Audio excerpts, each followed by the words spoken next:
Hi everybody, George back with another video. Just recent buys and roundups over the last 2 or 3 weeks, I guess. So the first one is back to the third Rsd drop-off.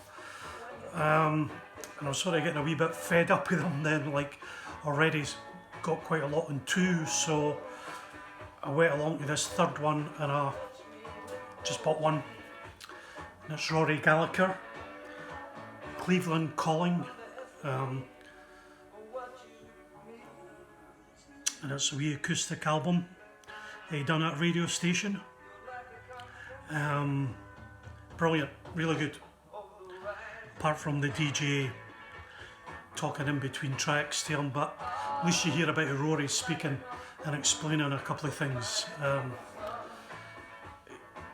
So he uses his harmonica here, just guitar and harmonica. Lovely album. Cleveland Calling, good album. Back there, Rory. I only have one other Rory album, and it's live album. Stage, I have Stage. So I've been meaning to get more Rory Gallagher albums. And nice label, Rory there. Great Irish guitarist, sadly gone now.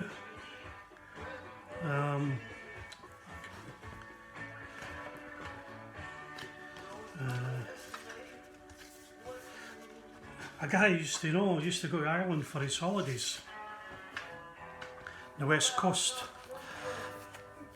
and Rory used to be sitting in the corner in the bar having a drink. You could go up and have a wee chat with him. Great album. So I done a blues video a few weeks ago, a couple of months ago, and somebody suggested Stefan Grossman.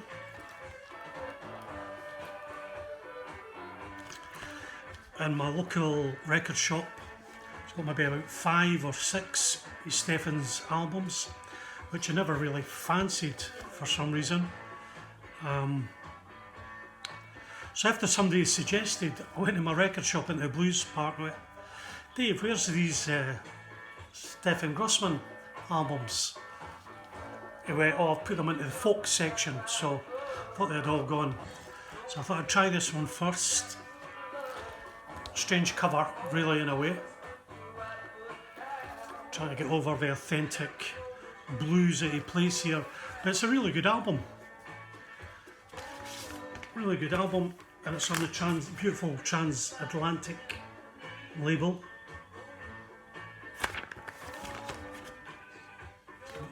Backside, produced by Stefan Grossman, and this was from 1973, recorded in Italy. I think most of the tracks are done by Stefan Grossman, but this is, a few of the later ones looked a wee bit cheesy, but maybe no, I'll give them a try when I get time to get round to buying some more. Great blues, very good. So last Saturday went back to my favourite record shop here, and I got 2 Blue Nile 80s edition. The first one was Lou Donaldson. Was it Alligator Boogaloo?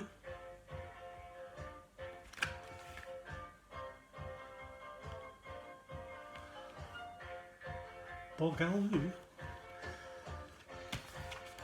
So as you know, these are from the master tape, 180 grams, and mastered by Kevin Gray Coherent.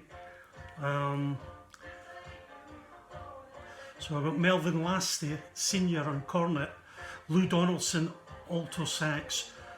The lovely George Benson on guitar, playing nice guitar there. Lonnie Smith on organ, and Leo Morris on drums.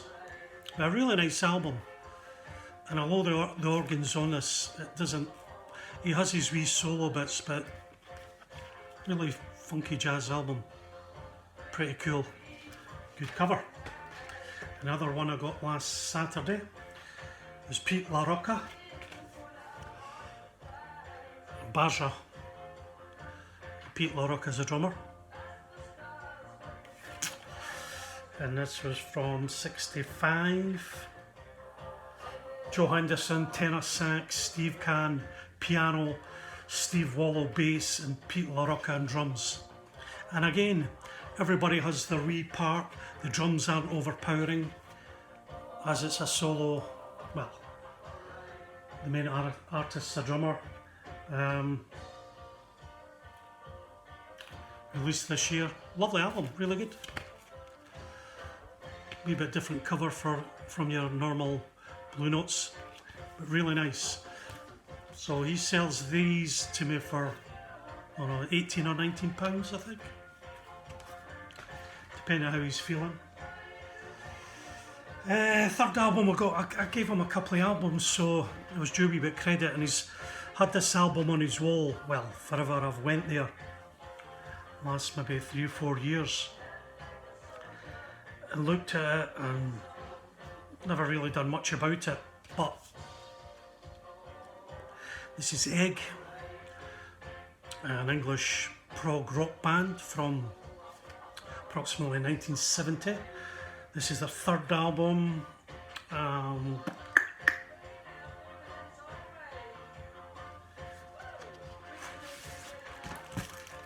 It's on the Virgin,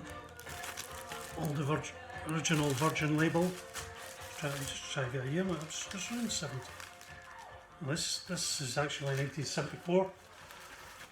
So Egg released 2 albums and then disbanded, and they had most of this music in the can, got to back together again, finished the album off, and it's really nice. Pretty good prog album. Getting into more prog now. Probably the main guy, the keyboard player Dave Stewart, is actually my great uncle, my mother's cousin.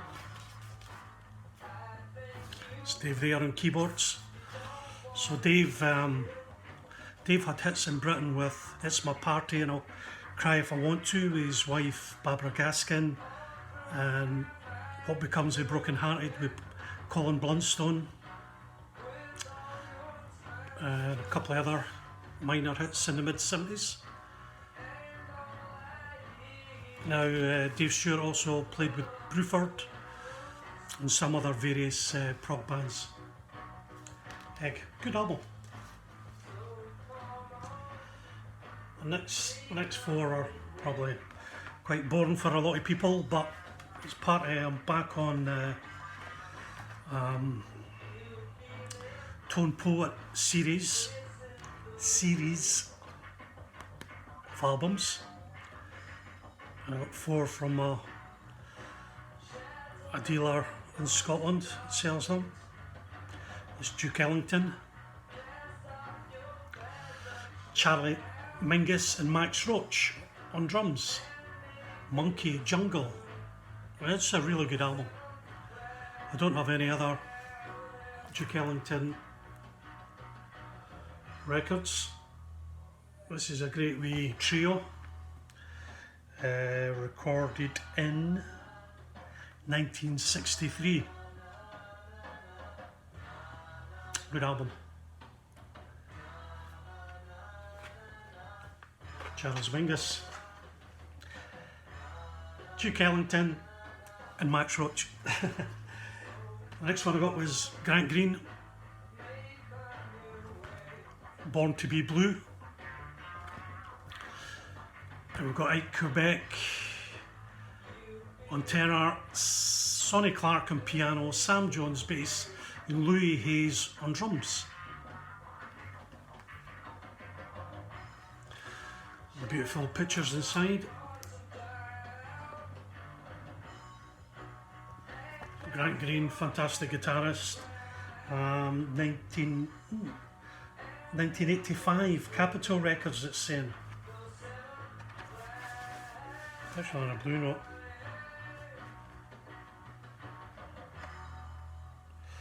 Recorded in 1962, it was maybe held back. Saying Capitol Records, I'm not quite sure, but Grant Green, lovely album. I was just going to show something from the Ellington album there.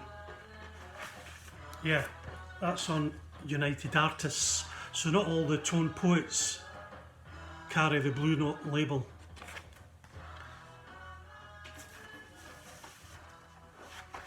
Grant Green, fantastic guitarist. Fab picture too, innit? Clear. Next one, Bobby Hutchinson, the kicker.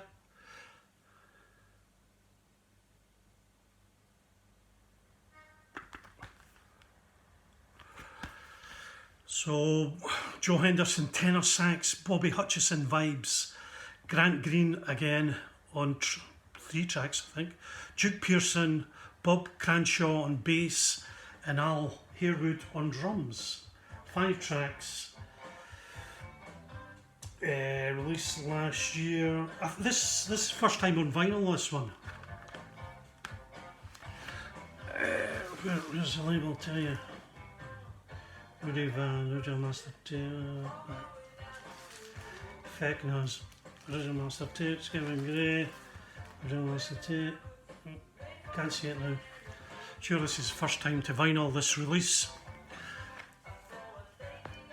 Another great album on the vibes, really cool. So, you know, if you think jazz is all saxophones going down a rabbit hole, not at all. Great cover, Bobby Hutchinson. Just trying to see the original. 63, it was recorded in 63.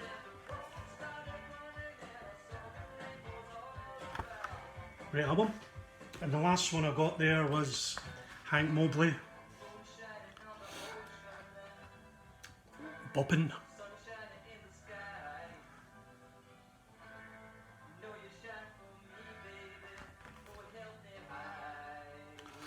So we have Hank Mobley on tenor sax, Art Farmer trumpet, Pepper Adams baritone sax, Sonny Clark piano, Paul Chambers bass, and Philly Joe Jones on drums. 5 tracks.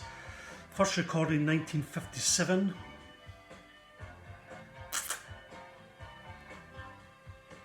Hank Mobley, and the lovely pictures.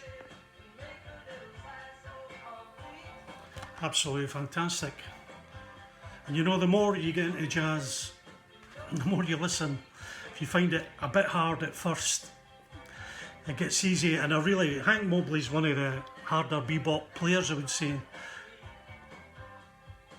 on Blue Note, and it becomes acceptable, and you start understanding it, and I sort of thrive the harder stuff by Coltrane and various artists. And the last one I got through the post was Charles Mingus on.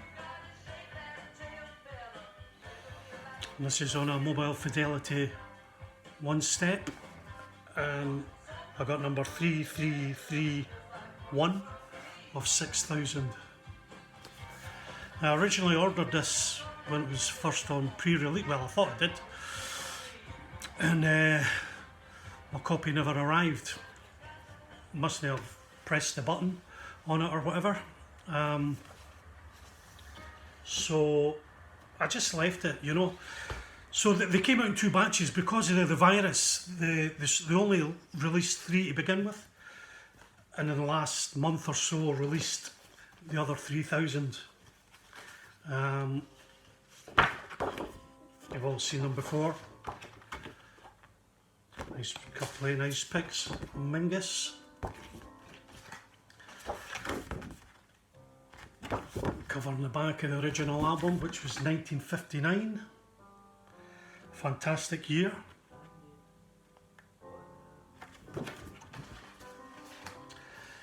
And the box is like, they're beautifully done too, that it's like a velvet finish on them.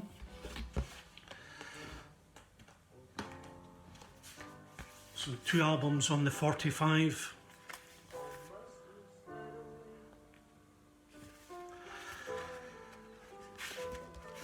Coming a cover. That's your MoFi label. Great album. Great album. Now there's been 11 One Steps released. I've got 10. Didn't get the first Santana one, which when that was released it was $100. Now it goes for probably $1,000. That'd be a good 3 years ago it was released. The next 10. The next one, Bill Evans live at the Village Vanguard. That goes for about £400 or so, I don't really know. And the rest of them they're not shooting up in price, you know, they don't, maybe £30 or so. But I think the Donald Fagen one holds good money too. But anyway, eventually bought it. And I was going to stop because they're releasing 7, maybe 8,000 in the last couple of releases, and they're not becoming collectible. The Santana, there's only 2,500 copies released of that. That's why it holds its money so much. Bill Evans was 3,000. Then the next 2 or 3 they went to 5,000, and then they were going up to 7,000 or 8,000. I think the Yes one. Yes. So Yes here, 7,500 of the Yes. So it's not very collectible. Well, maybe in 20 years' time, you know. But for high-enders, really, with high-end systems, and that's the way to justify it. A normal £10 or £20 copy is maybe even a £40 a nice one, but you're not going to hear the difference, I'm afraid, on lo-fi equipment. Waste of time buying them, unless you're in it for the money and want to sell on later on. Me personally, if I was at the lower end of the audiophile market, I would buy 10 other albums than buy something like this. So there you go. I think that's it about now, and I'll catch you later. Bye then.